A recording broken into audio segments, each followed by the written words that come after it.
שלום, אני תל חי, בת 12 מחיפה. אני אוהבת לרקוד ולקרוא ספרים, והחלום שלי הוא להביא את כל היצירתיות שבי אל הבמה והפסטיגל. זה לא נכון, אתם סתם מאשימים. לא עשיתי שום בעיות בבית ספר הקודם שלי. אני תלמידה למופת. אוקיי, למופת זו מילה גדולה מדי. אני תלמידה טובה.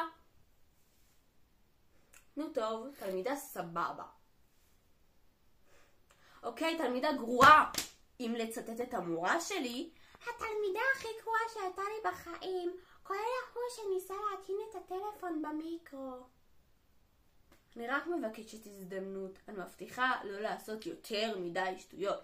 לא אחבר את הלוח לחשמל, לא אטיס רחפן עם מצלמה לחדר מורים, ובטח שלא אכניס שוב סליים למערכת ההגברה של בית ספר. אז מה אתם אומרים? התקבלתי?